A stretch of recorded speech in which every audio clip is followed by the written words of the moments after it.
Good afternoon. ഇന്നിതുവരെയുള്ള സമഗ്രമായ വാർത്തകളുമായ 1 PM ന്യൂസിലേക്ക് എല്ലാ പ്രിയപ്പെട്ട പ്രേക്ഷകർക്കും സ്വാഗതം. നോക്കാം വിശദമായ റിപ്പോർട്ടുകൾ. ആഗോള അയ്യപ്പ സംഗമം നടത്തിപ്പ് ചെലവ് കണക്കിൽ ഉരുണ്ടുകളിച്ച് തിരുവിതാംകൂർ ദേവസ്വം ബോർഡ് തിടുക്കത്തിൽ തയ്യാറാക്കിയപ്പോൾ ഓഡിറ്റ് റിപ്പോർട്ടിൽ പിഴവുണ്ടെന്നാണ് ബോർഡിന്റെ ന്യായീകരണം. നന്ദഗോവിന്ദം ഭജൻസിന് തുക നൽകിയെന്ന ഓഡിറ്റിൽ പറയുന്നത് പിശകാണെന്നും ബോർഡ് വാർത്താക്കുറിപ്പിൽ വിശദീകരിച്ചു. പുറത്തുവന്ന കണക്കുകൾ തെറ്റാണെന്ന് CPIM സംസ്ഥാന സെക്രട്ടറി MV ഗോവിന്ദൻ പ്രതികരിച്ചു. വാർത്താക്കുറിപ്പ് ഇറക്കാതെ ദേവസ്വം ബോർഡ് കൃത്യമായ കണക്ക് കോടതിയിൽ കൊടുക്കണമെന്ന് പ്രതിപക്ഷ നേതാവ് VD സതീശൻ തിരിച്ചടിച്ചു. ആഗോള അയ്യപ്പ സംഗമത്തിന്റെ ചെലവ് കണക്കിലെ ക്രമക്കേടുകളും പൊരുത്തക്കേടുകളും പുറത്തുവന്നത് മൂലം സർക്കാരിനുണ്ടായ ക്ഷീണമകറ്റാനാണ് തിരുവിതാംകൂർ ദേവസ്വം ബോർഡ് രാവിലെ തന്നെ വാർത്താക്കുറിപ്പ് ഇറക്കിയത്. ചാർട്ടേഡ് അക്കൗണ്ടന്റിനെയും ബില്ലുകൾ സമർപ്പിച്ച ഊരാളുങ്ങളുടെ ഉപകമ്പനിയെയും പരോക്ഷമായി പഴിചാരുന്നതാണ് ബോർഡിന്റെ വാർത്താക്കുറിപ്പ്. മുഖ്യമന്ത്രിക്ക് കട്ടിൽ വാങ്ങാൻ തുക ചെലവഴിച്ചു എന്ന പരാമർശം ഓഡിറ്റ് റിപ്പോർട്ടിൽ ഇല്ലെന്നാണ് ദേവസ്വം ബോർഡിന്റെ വിശദീകരണം. തിടുക്കത്തിൽ തയ്യാറാക്കിയപ്പോൾ ഓഡിറ്റ് റിപ്പോർട്ടിൽ പിഴവുണ്ടായി. നന്ദഗോവിന്ദ ഭജൻസിന് തുക നൽകിയെന്ന് ഓഡിറ്റിൽ പറയുന്നത് പിശകാണെന്നും ബോർഡ് വിശദീകരിക്കുന്നു. അതിഥികൾ മാത്രമല്ല, ജീവനക്കാരും തൊഴിലാളികളും ഭക്ഷണം കഴിച്ചിട്ടുണ്ടെന്നും അക്കാര്യത്തിൽ വിവേചനം കാട്ടിയിട്ടില്ലെന്നും വാർത്താക്കുറിപ്പിൽ പറയുന്നുണ്ട്. പുറത്തുവന്ന വാർത്തകൾ തെറ്റാണെന്ന് ഇന്നലത്തെ മാധ്യമ ചർച്ചകളിൽ CPM നേതാക്കൾ ആരോപിച്ചിരുന്നു. ആ വാദത്തിന് ബലം പകരുന്നതാണ് ദേവസ്വം ബോർഡിന്റെ വാർത്താക്കുറിപ്പ്. ഈ കണക്കുകളൊന്നും കൊടുത്ത കണക്കല്ല, എന്ന് കൃത്യമായ കണക്കല്ല, അത് എസ്റ്റിമേറ്റ് ആണ്. അതിനുശേഷമുള്ള കണക്ക് പറയുന്നുണ്ട്. ആ കണക്ക് വരട്ടെ, എന്നിട്ട് നമുക്ക് ചർച്ച ചെയ്യാം. ശരിയല്ല, അതെ അല്ല, തെറ്റാണ്. ഇങ്ങനെ വാർത്ത കൊടുക്കുന്നത് ജനങ്ങളെ പറ്റിക്കാനാണ്. സ്വർണ്ണക്കൊള്ളയുടെ തുടർച്ചയാണ് ആഗോള അയ്യപ്പ സംഗമത്തിൽ നടന്നതെന്ന് പ്രതിപക്ഷ നേതാവ് VD സതീശൻ ആരോപിച്ചു. ശബരിമലയിൽ നടന്ന സ്വർണ്ണക്കൊള്ളയുടെ തുടർച്ച പോലെയാണ് ഹൈക്കോടതി നിരീക്ഷണത്തിൽ നടന്ന ആഗോള അയ്യപ്പ സംഗമത്തിലുണ്ടായത്. മുഖ്യമന്ത്രിയുടെ പടം വെച്ചുകൊണ്ട് കേരളം മുഴുവൻ ഫ്ലെക്സ് ബോർഡ് അടിച്ച് അതിൽ നിന്ന് PR വർക്ക് നടത്തി ആഗോള അയ്യപ്പ സംഗമം നടത്തി രാഷ്ട്രീയ മുതലെടുപ്പ് നടത്താൻ ശ്രമിച്ച ആളുകൾ ഇപ്പോൾ ആരെയും കാണാനില്ല. വീരപ്പൻ പോലും പ്രണമിച്ചു പോകുന്ന വെട്ടിപ്പാണ് അയ്യപ്പ സംഗമത്തിൽ നടന്നതെന്ന് മുതിർന്ന കോൺഗ്രസ് നേതാവ് K മുരളീധരൻ പരിഹസിച്ചു. ഇത് കൊള്ളയാ നടന്ന്, വെറും കൊള്ള. ഒരുപക്ഷെ വീരപ്പൻ ഇവരെ കണ്ടാൽ സാഷ്ടാംഗം നമസ്കരിക്കും. അദ്ദേഹത്തിനെ പോലും തോൽപ്പിച്ചു. അദ്ദേഹം ജീവിക്കാൻ വേണ്ടിയാണ് കൊള്ള നടത്തിയത്. ഇത് ഭരിക്കാൻ ഏൽപ്പിച്ചിട്ട് കൊള്ള നടത്തുക. അതുകൊണ്ട് വാസവൻ രാജിവെക്കണം. അതിൽ കുറഞ്ഞ ഒരു ഡിമാൻഡും ഞങ്ങൾ അംഗീകരിക്കാൻ തയ്യാറല്ല. അയ്യപ്പ സംഗമവുമായി ബന്ധപ്പെട്ട് പുറത്തുവരുന്നത് നിറം പിടിപ്പിച്ച കഥകളാണെന്ന് ദേവസ്വം ബോർഡ് മുൻ അധ്യക്ഷൻ PS പ്രശാന്ത് ഫേസ്ബുക്കിൽ കുറിച്ചു. വസ്തുതകൾ എന്നായാലും പുറത്തുവരും, അതുവരെ ദുഃഖഭാവത്തോടെ സഹിക്കേ നിവൃത്തിയുള്ളൂവെന്നും PS പ്രശാന്തിന്റെ കുറിപ്പിലുണ്ട്. 24 തിരുവനന്തപുരം. തിരഞ്ഞെടുപ്പ് ചൂടേറ്റി ജാഥകൾ.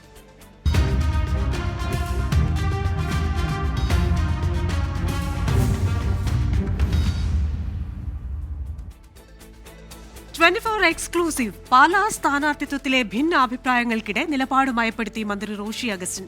തന്റെ പ്രതികരണം ആശയക്കുഴപ്പമുണ്ടാക്കിയിട്ടുണ്ടെങ്കിൽ പിൻവലിക്കുമെന്ന് റോഷി അഗസ്റ്റിൻ 24നോട് പറഞ്ഞു. എല്ലാം പാർട്ടി തീരുമാനിക്കുമെന്നും റോഷിയുമായുള്ളത് സഹോദരതുല്യ ബന്ധമാണെന്നും ജോസ് കെ മാണിയും പ്രതികരിച്ചു. പാലായിലെ സ്ഥാനാർത്ഥി ആരെന്നത് സംബന്ധിച്ച് റോഷി അഗസ്റ്റിൻ നടത്തിയ പ്രതികരണങ്ങൾ വലിയ വിവാദമായതോടെയാണ് മന്ത്രി തന്നെ വ്യക്തത വരുത്തിയത്. 24ലൂടെയായിരുന്നു മന്ത്രിയുടെ പ്രതികരണം. ആശയക്കുഴപ്പമുണ്ടായിട്ടുണ്ടെങ്കിൽ പിൻവലിക്കുന്നുവെന്നും തന്റെ ലീഡർ ജോസ് കെ മാണിയാണെന്നും മന്ത്രി റോഷി അഗസ്റ്റിൻ. ജോസ് കെ മാണിയെ പാർട്ടി ചെയർമാനായി അംഗീകരിക്കുന്ന കേരള കോൺഗ്രസിന്റെ പാർട്ടി നേതൃത്വത്തിലാണ് ഞാനും നിൽക്കുന്നത്. അദ്ദേഹം മത്സരിക്കണം, വിജയിക്കണമെന്ന് ആഗ്രഹിക്കാത്തവരാരും ഞങ്ങളെപ്പോലൊരു കേരള കോൺഗ്രസ്സുകാരുമില്ല. അതുതന്നെയാണ് ഞങ്ങളുടെ ആഗ്രഹം. ആ തീരുമാനം ഉചിതമായ സമയത്ത് എടുക്കും എന്ന് ചെയർമാൻ ഇപ്പോൾ വ്യക്തമാക്കിയിട്ടുണ്ട്. അത്തരത്തിലുള്ള ഏതെങ്കിലും തല സംശയങ്ങളോ ഇടകളോ എവിടെയെങ്കിലും പാർട്ടി പ്രവർത്തകരിലോ പൊതുജനങ്ങളിലോ സമൂഹത്തിലോ മാധ്യമത്തിലോ ഉണ്ടായിട്ടുണ്ടെങ്കിൽ അത് എന്നിൽ നിന്നുണ്ടായത് വിഡ്രോ ചെയ്യണം. കേരള കോൺഗ്രസിനുള്ളിൽ വിള്ളലുണ്ടാക്കാൻ ആരെയും അനുവദിക്കില്ലെന്നും റോഷി അഗസ്റ്റിൻ പറഞ്ഞു. ഞങ്ങളുടെ അകത്തൊരു വിള്ളലുണ്ടാക്കാനോ ഞങ്ങളെ തന്നെ സ്പ്ലിറ്റ് ചെയ്യിക്കാനോ ഞങ്ങളുടെ ആശയങ്ങളെ തമ്മിൽ മാറ്റി നിർത്താനോ കഴിയുന്ന ഒരു സാഹചര്യം ഇന്ന് കേരള രാഷ്ട്രീയത്തിലില്ല. അദ്ദേഹം ഈ വരുന്ന നിയമസഭാ തെരഞ്ഞെടുപ്പിൽ ഏത് സീറ്റിൽ നിന്നാലും ജയിക്കും. റോഷി വ്യക്തത വരുത്തിയതോടെ ജോസ് കെ മാണിക്കും ആശ്വാസം. റോഷി അഗസ്റ്റിൻ അച്ചടക്കലംഘനം നടത്തിയിട്ടില്ലെന്നും സഹോദരതുല്യ ബന്ധമാണ് തനിക്കുള്ളതെന്നും ജോസ് കെ മാണിയും പ്രതികരിച്ചു. സതുദ്ദേശത്തോടുകൂടിയാണ് റോഷി അഗസ്റ്റിൻ പറഞ്ഞത്. എനിക്കൊന്നും ഇഷ്ടപ്പെട്ടു, എനിക്കൊന്നും സുഖിച്ചു അദ്ദേഹം അത് പറഞ്ഞപ്പോൾ. ഒരിക്കലും അച്ചടക്കമല്ല, സ്വാതന്ത്ര്യമില്ല. ഒരു MLA പറയാൻ, ജനത്തിന് പറയാം, ജില്ലാ പ്രസിഡന്റ് പറയാൻ സ്വാതന്ത്ര്യമുണ്ട്. മൈക്ക് ഒരിക്കലും തട്ടിപ്പറിച്ചില്ല. എൻ്റെ ബോഡി ലാംഗ്വേജ് എടുത്ത് നോക്കിക്കും. ഞാൻ ചുമ്മാ നോക്കി തട്ടിപ്പറിച്ചു. ഞാൻ ചിരിച്ചുകൊണ്ടിരിക്കുന്നു. അദ്ദേഹം പറഞ്ഞു അങ്ങോട്ടും ഇങ്ങോട്ടും സഹോദര തുല്യമാണ് പറയും. അത് പറഞ്ഞോട്ടെ, അതിന് സ്വാതന്ത്ര്യം ഞാൻ അദ്ദേഹത്തിന് കൊടുത്തിട്ടുണ്ട്. വിവാദങ്ങൾ അവസാനിപ്പിക്കാൻ ഇരു നേതാക്കളും തീരുമാനിച്ചെങ്കിലും അണികൾക്കിടയിൽ ഈ വിവാദം വലിയ ആശങ്കയുണ്ടാക്കിയിട്ടുണ്ട്. ഇതിനോടകം ഇരുവരെയും പിന്തുണച്ച് പല നേതാക്കളും രംഗത്തെത്തി. 24 കോട്ടയം. തൃശൂർ പൂരം കലക്കലിൽ അന്നത്തെ ജില്ലാ കളക്ടറെ ഒന്നാം പ്രതിയാക്കണമെന്ന് സിപിഐ നേതാവ് VS സുനിൽകുമാർ. തിരുവമ്പാടി ദേവസ്വത്തെ പ്രതി ചേർക്കുന്നതിൽ യോജിപ്പില്ലെന്നും VS സുനിൽകുമാർ പറഞ്ഞു.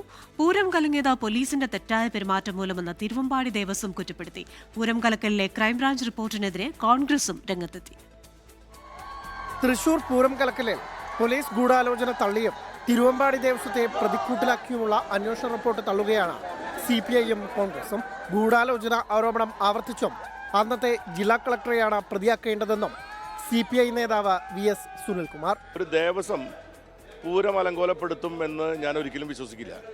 പക്ഷേ ആ ദേവസ്വത്തിനകത്തുള്ള ചില വ്യക്തികൾ അതിൽ ആരൊക്കെയാണ് പങ്കാളികളായിട്ടുള്ളത് എന്ന കാര്യം വ്യക്തമായിട്ട് മനസ്സിലാക്കേണ്ടതുണ്ട്. ഈ കലക്ടറാണ് സത്യം പറഞ്ഞാൽ ഉദ്യോഗസ്ഥന്മാർ ഏതെങ്കിലും ഒരു ഉയർന്ന ഉദ്യോഗസ്ഥൻ അതിൽ പ്രധാനപ്പെട്ട പങ്കാളിയാണ് എങ്കിൽ അത് ഒന്നാമത്തെ പ്രതിയായിട്ട് വരേണ്ട ആള് അന്നത്തെ ജില്ലാ കലക്ടറാണ്. അതേസമയം ക്രൈംബ്രാഞ്ച് റിപ്പോർട്ട് CPIM BJP ഒത്തുകളിയുടെ ഭാഗമെന്ന് കോൺഗ്രസ്. പൂരത്തെ വിവാദമാക്കി നേട്ടം കൊയ്യാൻ BJPക്ക് CPM അവസരമുണ്ടാക്കി കൊടുക്കുകയാണെന്നാണ് ഞങ്ങൾക്ക് ഈ കാര്യത്തെക്കുറിച്ച് പറയാനുള്ളത്. കേരളത്തിൽ കോൺഗ്രസിനെ തോൽപ്പിക്കാൻ BJPയുമായി ഉണ്ടാക്കുന്ന ചങ്ങാത്തത്തിൻ്റെ ഭാഗമായിട്ടാണ് എന്നുള്ളതാണ് ഞങ്ങൾക്ക് ഈ കാര്യത്തെക്കുറിച്ച് പറയാനുള്ളത്. റിപ്പോർട്ടിനെതിരെ തിരുവമ്പാടി ദേവസ്വം രംഗത്തെത്തി. പോലീസിൻ്റെ ആ തെറ്റായ ഒരു പെരുമാറ്റം മൂലമാണ് ഇത്തരത്തിലുള്ള കാര്യങ്ങൾ ഉണ്ടായത്. അത് പൂർണ്ണമായും മറച്ചു വെച്ചുകൊണ്ട് തിരുവമ്പാടി ദേവസ്വത്തിന് കരിവാരി തേക്കുന്ന തരത്തിലേക്ക് പോയതിൽ ഞങ്ങൾക്ക് ദുഃഖമുണ്ട്. പോലീസിന് പൂർണ്ണ സംരക്ഷണം ഒരുക്കുന്നതാണ് DIG തോംസൺ ജോസിന്റെ നേതൃത്വത്തിലെ പ്രത്യേക സംഘം തയ്യാറാക്കിയ റിപ്പോർട്ട്. നിയമപരമായ നടപടികൾ പൂർത്തിയാക്കുക മാത്രമാണ് ചെയ്തതെന്നും പൂരം കലക്കാനുള്ള ഗൂഢാലോചനയിൽ പോലീസിന് യാതൊരു പങ്കുമില്ലെന്നുമാണ് റിപ്പോർട്ട്. 24 തൃശൂർ. തൃശൂർ പൂരം കലക്കലിൽ പോലീസിന് വീഴ്ചയുണ്ടായിട്ടില്ലെന്ന് സംസ്ഥാന പോലീസ് മേധാവി റവാദ ചന്ദ്രശേഖർ. തിരുവമ്പാടി ദേവസ്വത്തിനെതിരായ അന്വേഷണ റിപ്പോർട്ടിനെക്കുറിച്ച് തനിക്ക് അറിയില്ലെന്നും റവാദ ചന്ദ്രശേഖർ പ്രതികരിച്ചു. പോലീസ് നന്നായിട്ട് നടത്തുന്നുണ്ട് ലാസ്റ്റ് ഇയർ തൃശ്ശൂർ പൂരം. പോലീസിൻ്റെ ഭാഗത്ത് എങ്ങനെയാണ് പോലീസ് സൂപ്പർ നമുക്ക് എൻ്റെ അറിവ് പ്രകാരം അതുപോലെ തന്നെയാണ്. അതിൻ്റെ പരിശോധന പറയപ്പെടുന്നത് എനിക്ക്. നാടിന്റെ പൊന്നോമനയായി ആലിൻ.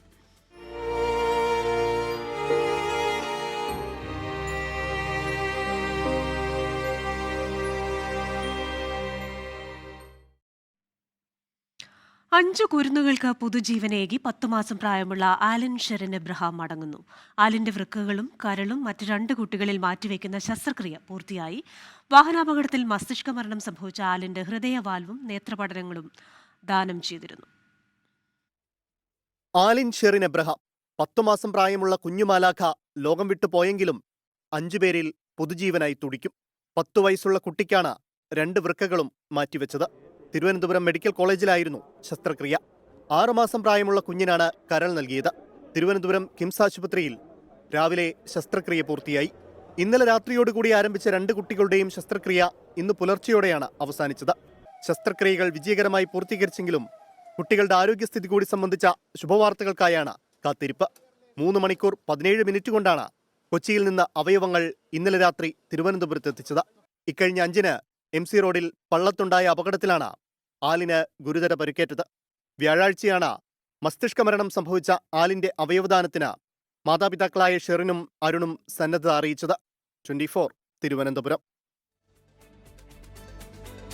നാട് നെഞ്ചോട് ചേർത്ത ആലൻ ഷെറിൻ എബ്രഹാമിന് വിട ചൊല്ലാനൊരുങ്ങി ജന്മനാട്. നാളെ പത്തനംതിട്ട മല്ലപ്പള്ളിക്ക് സമീപം നെടുങ്ങാടപ്പള്ളിയിലെ സെയിന്റ് തോമസ് CSI പള്ളി സെമിത്തേരിയിലാണ് സംസ്കാരം. വേർപാട് നികത്താനാവാത്തതെന്നും അവയവം ദാനം ചെയ്യുന്നതിൽ അഭിമാനമുണ്ടെന്നും ആലിന്റെ കുടുംബാംഗങ്ങൾ പറഞ്ഞു. ആലൻ ഷെറിൻ എബ്രഹാം പിച്ചവെച്ച് നടന്ന വീട്ടിൽ കണ്ണീരുണങ്ങുന്നില്ല. ഓർമ്മകളിൽ നിറയെ ചിരിയും കളിയും കുഞ്ഞു കരച്ചിലും. മറ്റുള്ളവർക്ക് പുതുജീവനേകി ലോകത്തോട് വിട പറഞ്ഞ ആലിന് ആദരാഞ്ജലി അർപ്പിക്കാൻ പത്തനംതിട്ട മല്ലപ്പള്ളിയിലെ വാലുമണ്ണിൽ വീട്ടിലേക്ക് നിരവധി പേരാണെത്തുന്നത്. സങ്കടം സഹിക്കാൻ കഴിയുന്നില്ലെങ്കിലും 5 മക്കളെ ജീവിതത്തിലേക്ക് തിരികെ എത്തിക്കാൻ കഴിഞ്ഞതിലുള്ള ആശ്വാസം കുടുംബത്തിന്റെ വാക്കുകളിലുണ്ട്. അപ്പം ഞങ്ങളുടെ ഒരു കുട്ടി പോകുമെന്നുള്ള ഉറപ്പായിരുന്നു. അതുപോലുള്ള ആക്സിഡൻറ്റും അതുപോലുള്ള അവസ്ഥയുമായിരുന്നു. 7-8 ദിവസമായിട്ട് ഒരേ കണ്ണുപോലും തുറക്കാതെ കിടക്കുകയായിരുന്നു. അപ്പം ഇപ്പം ഞങ്ങളുടെ ഒരു കുട്ടി പോയാലും ഞങ്ങൾക്ക് 5 കുട്ടികളെ കിട്ടിയെന്നുള്ളതാണ് വാഹനാപകടത്തിൽ കുഞ്ഞിന്റെ കുടുംബാംഗങ്ങൾക്കും ഗുരുതരമായി പരിക്കേറ്റിട്ടുണ്ട്. ഇന്നലെ രാത്രിയിൽ കോട്ടയം മെഡിക്കൽ കോളേജിൽ ആലിന്റെ പോസ്റ്റ്മോർട്ടം പൂർത്തിയായിരുന്നു. നാളെ വീട്ടിൽ പൊതുദർശനത്തിന് ശേഷം വൈകിട്ടോടെ നെടുങ്ങാടപ്പള്ളി സെന്റ് മേരീസ് പള്ളി സെമിത്തേരിയിലാണ് സംസ്കാരം. 24 തിരുവനന്തപുരം.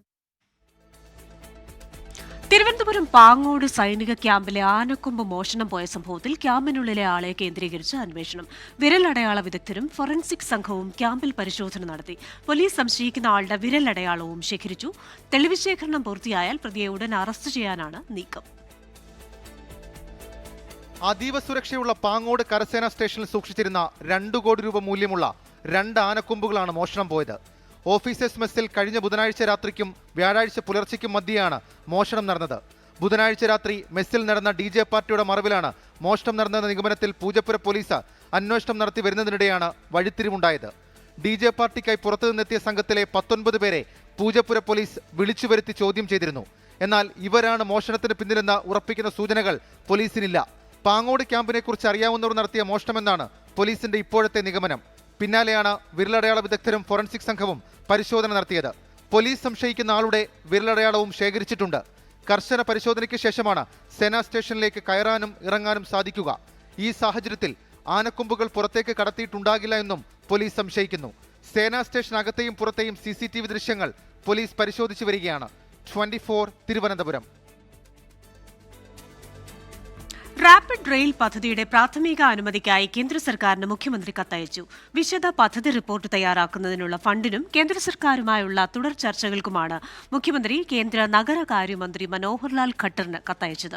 തെരഞ്ഞെടുപ്പ് പ്രഖ്യാപിക്കും മുൻപേ കേന്ദ്ര സർക്കാരിൽ നിന്നും അനുമതി നേടിയെടുക്കുകയാണ് ലക്ഷ്യം. ജനുവരി 22 ചേർന്ന മന്ത്രിസഭായോഗമാണ് സിൽവർ ലൈൻ പദ്ധതിക്ക് പകരം RRTS അഥവാ റാപ്പിഡ് റെയിൽ നടപ്പിലാക്കാൻ തീരുമാനിച്ചത്. ഇതിന് പിന്നാലെ ബജറ്റിലും പ്രഖ്യാപനം വന്നു.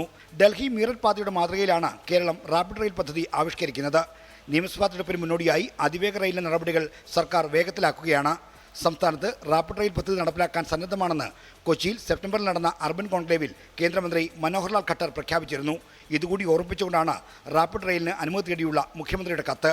കൊച്ചി മെട്രോയും തിരുവനന്തപുരത്തും കോഴിക്കോടും വരാൻ പോകുന്ന മെട്രോകളും റാപ്പിഡ് റെയിലുമായി ബന്ധിപ്പിക്കാൻ കഴിയുമെന്നാണ് സർക്കാർ കേന്ദ്രത്തെ അറിയിച്ചിരിക്കുന്നത്. സാധ്യതാ പഠനം നടത്താനും കേരളത്തിൽ റാപ്പിഡ് റെയിൽ ശൃംഖല രൂപീകരിക്കാനുമുള്ള സഹായമാണ് സർക്കാർ തേടിയിരിക്കുന്നത്. സാധ്യതാ പഠനത്തിനൊപ്പം വിശദ പദ്ധതി റിപ്പോർട്ട് കൂടി തയ്യാറാക്കാനാണ് സംസ്ഥാനം കേന്ദ്രത്തിന്റെ പിന്തുണ ആവശ്യപ്പെടുന്നത്. റാപ്പിഡ് റെയിൽ പദ്ധതിയുടെ വിശദ പദ്ധതി റിപ്പോർട്ട് തയ്യാറാക്കാൻ നഗരകാര്യ മന്ത്രാലയം സാമ്പത്തിക സഹായം നൽകാറുണ്ട്. അതുകൂടി ലക്ഷ്യമിട്ടാണ് മുഖ്യമന്ത്രിയുടെ കത്ത്. പദ്ധതിക്ക് വേണ്ടി വരുന്ന തുകയിൽ 20% കേന്ദ്ര സഹായമായും 20% സംസ്ഥാന സഹായമായും സമാഹരിക്കാനാണ് സർക്കാർ ആലോചിക്കുന്നത്.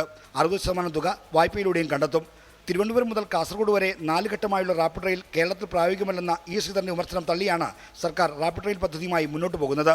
ശ്രീധരൻ മുന്നോട്ട് വെച്ച അതിവേഗ റെയിൽ പദ്ധതിയെ സർക്കാർ ഗൗനിക്കുന്നില്ല എന്നതാണ് ഇതിലൂടെ നൽകുന്ന രാഷ്ട്രീയ സന്ദേശം. 24 തിരുവനന്തപുരം. തുടർ ഭരണവുമായി ബന്ധപ്പെട്ട വിവാദ പ്രതികരണത്തിൽ കേരള സാഹിത്യ അക്കാദമി അധ്യക്ഷൻ K. സച്ചിദാനന്ദനെതിരെ നടപടിയെടുക്കാത്തതിൽ അതൃപ്തി ആവർത്തിച്ച് ചലച്ചിത്ര അക്കാദമി മുൻ ചെയർമാൻ പ്രേംകുമാർ. അർഹിച്ച യാത്രയയപ്പ് പോലും ലഭിക്കാതെ തന്നെ മാറ്റിയത് ഇരട്ട നീതിയെന്നാണ് വൈകാരിക പ്രതികരണം. എന്നാൽ ആശാസമരവുമായി ബന്ധപ്പെട്ട പ്രതികരണത്തിന്റെ പേരിലല്ല പ്രേംകുമാറിനെ മാറ്റിയതെന്നാണ് സാംസ്കാരിക മന്ത്രി സജി ചെറിയാന്റെ വിശദീകരണം. സച്ചിദാനന്ദൻ മാഷിന്റെ അതിമാനുഷികമായ അത്ഭുത സിദ്ധി അഥവാ ഇരട്ട നീതിയുടെ നേർക്കാഴ്ച എന്ന തലക്കെട്ടോടെയാണ് ഫേസ്ബുക്കിലെ കുറിപ്പ്. ഇതിന് പിന്നാലെ നടത്തിയ പ്രതികരണത്തിലും ഇത് ആവർത്തിച്ചു. ഒരു നീതി നിഷേധം അല്ലെങ്കിൽ ഒരു അതൊരു സാമാന്യ നീതിയുടെ ഒരു വിഷയമാണ്. ഒരു ഇരട്ട നീതി പോലെ എന്നോട് കാണിച്ച ഒരു നീതിയല്ല അദ്ദേഹത്തോട് കാണിക്കുന്നതല്ല എന്നോട്. അപ്പോൾ ആ ഒരു ഇതാണ് ഇരട്ട നീതി എന്ന പ്രയോഗം. അതിന് എന്തെങ്കിലും വിധേയത്വമാണോ, എന്തെങ്കിലും വിനീതത്വമാണോ? ഒരു മുന്നറിയിപ്പുമില്ലാതെ ചലച്ചിത്ര അക്കാദമി ചെയർമാൻ സ്ഥാനത്ത് നിന്ന് തന്നെ പുറത്താക്കിയെന്നും ഒരാളോട് പോലും തനിക്ക് നന്ദി പറയാൻ അവസരം നൽകാതെയാണ് പുറത്താക്കിയതെന്നും പ്രേംകുമാർ പറയുന്നു. അർഹിച്ച യാത്രയപ്പ് പോലും തനിക്ക് ലഭിച്ചില്ല എന്നും പ്രേംകുമാർ. അവിടെ നിന്ന് പിരിഞ്ഞു പോകുമ്പോൾ അല്ലെങ്കിൽ അവിടെ നിന്ന് പോകുമ്പോൾ ഈ കൂടെ പ്രവർത്തിച്ച കുറേ സഹപ്രവർത്തകരുണ്ട്.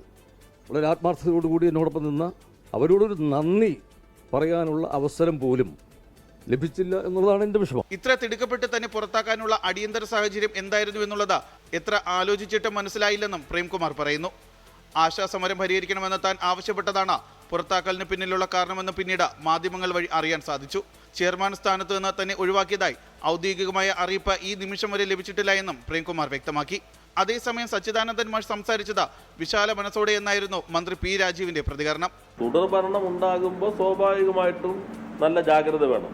പക്ഷെ എന്നാൽ ചിലർ പറയുമ്പോൾ ജനാധിപത്യത്തിൽ തുടർച്ചയുണ്ടാകുന്നത് അപകടമാണ്. മാഷ് കാണുന്ന അങ്ങനെയല്ല. മാഷെ പോലുള്ള ആളുകൾ ഇടതുപക്ഷത്തിന് ഇങ്ങനെ തുടർഭരണം വരുമ്പോൾ ശ്രദ്ധിക്കണം. അത് നമ്മൾ ശ്രദ്ധിച്ചുകൊണ്ടിരിക്കുകയാണല്ലോ. താൻ പ്രകടിപ്പിച്ചത് അതൃപ്തിയല്ലെന്നും മനുഷ്യനായതിനാൽ അഭിപ്രായം പറയുന്നു എന്ന് പറഞ്ഞുകൊണ്ടാണ് പ്രേംകുമാർ വാക്കുകൾ അവസാനിപ്പിച്ചത്. 24 തിരുവനന്തപുരം. സൈനികർ ഉൾപ്പെടെ അധികാര സ്ഥാനങ്ങളിലുള്ളവരുടെ പുസ്തക പ്രസിദ്ധീകരണത്തിൽ നിയന്ത്രണം കൊണ്ടുവരാൻ കേന്ദ്ര സർക്കാർ വിരമിച്ച് 20 വർഷങ്ങൾക്ക് ശേഷം മാത്രം പുസ്തകം എഴുതാനും പ്രസിദ്ധീകരിക്കാനും കഴിയുന്ന രീതിയിൽ ചട്ടം കൊണ്ടുവരാനാണ് നീക്കം. കരസേന മുൻ മേധാവി ജനറൽ MM നർവണയുടെ പുസ്തകം വിവാദമായതിനു പിന്നാലെയാണ് നടപടി. മുൻ കരസേനാ മേധാവി general MM നർവണയുടെ 4 stars of destiny എന്ന പുസ്തകം വിവാദമായതിനു പിന്നാലെയാണ് കേന്ദ്ര സർക്കാർ നീക്കം. അധികാര സ്ഥാനങ്ങളിലുള്ളവർക്ക് പുസ്തകം എഴുതുന്നതിൽ കൂടുതൽ നിയന്ത്രണങ്ങൾ നടപ്പിലാക്കും. വിരമിച്ച് 20 വർഷങ്ങൾക്ക് ശേഷം മാത്രമാകും ഇനി മുതൽ പുസ്തകങ്ങൾ എഴുതാനും പ്രസിദ്ധീകരിക്കാനും സാധിക്കൂ. ഇന്നലെ നടന്ന കേന്ദ്ര മന്ത്രിസഭാ യോഗത്തിൽ വിഷയം ചർച്ച ചെയ്തു. ഇതുമായി ബന്ധപ്പെട്ട ഉത്തരവുടൻ പുറത്തിറങ്ങുമെന്നും കേന്ദ്ര സർക്കാർ വൃത്തങ്ങൾ വ്യക്തമാക്കുന്നു. അതേസമയം പുസ്തകത്തിന്റെ പകർപ്പുകൾ ചോർന്നതിൽ കഴിഞ്ഞ ദിവസം പ്രസാധകരായ പെൻഗ്വിൻ റാൻഡം ഹൗസ് ഇന്ത്യയുടെ ഉദ്യോഗസ്ഥരെ ഡൽഹി പോലീസ് ചോദ്യം ചെയ്തു. പുസ്തകം രാഹുൽ ഗാന്ധിക്കും മറ്റ് നേതാക്കൾക്കും എങ്ങനെ ലഭിച്ചുവെന്നും പുസ്തകത്തിന്റെ പകർപ്പ് ചോർന്നുവെന്നറിഞ്ഞിട്ടും എന്തുകൊണ്ട് പ്രസാധകർ ഉന്നതാധികാരികളെ അറിയിച്ചില്ലെന്നും ഡൽഹി പോലീസ് ചോദ്യമുയർത്തി. 24 ഡൽഹി. പ്രധാനമന്ത്രി നരേന്ദ്രമോദി അസമിൽ വടക്കുകിഴക്കൻ മേഖലയിൽ തന്ത്രപ്രധാന ഹൈവേ അധിഷ്ഠിത ലാൻഡിംഗ് സ്ട്രിപ്പ് ചബുവയിൽ പ്രധാനമന്ത്രി ഉദ്ഘാടനം ചെയ്തു.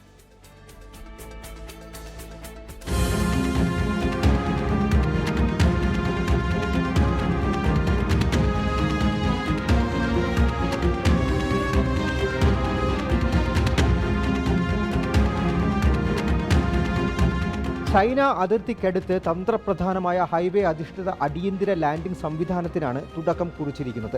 വടക്ക് കിഴക്കൻ മേഖലയിലെ ആദ്യത്തെ എയർ സ്ട്രിപ്പിൽ 40 ടൺ ഭാരമുള്ള പോർ വിമാനങ്ങളും 74 ടൺ ഭാരമുള്ള ട്രാൻസ്പോർട്ട് വിമാനങ്ങളും നിലത്തിറക്കാനും ടേക്ക് ഓഫ് ചെയ്യാനും സാധിക്കും. ലോക്ഹീഡ് മാർട്ടിൻ C-130J സൂപ്പർ ഹെർക്യൂലിസ് വിമാനത്തിലാണ് മോദി എത്തിയത്. 4.2 കിലോമീറ്റർ നീളമുള്ള എയർ സ്ട്രിപ്പ് സൈന്യത്തിന്റെ സഹകരണത്തോടെ 100 കോടി ചിലവിട്ടാണ് നിർമ്മിച്ചിരിക്കുന്നത്. ഉദ്ഘാടനത്തിന് ശേഷം റഫാൽ, സുഖോയ്, ജാഗ്വാർ വിമാനങ്ങളും ഹെലികോപ്റ്ററുകളും അണിനിരന്ന എയർ ഷോയ്ക്ക് പ്രധാനമന്ത്രി സാക്ഷ്യം വഹിച്ചു.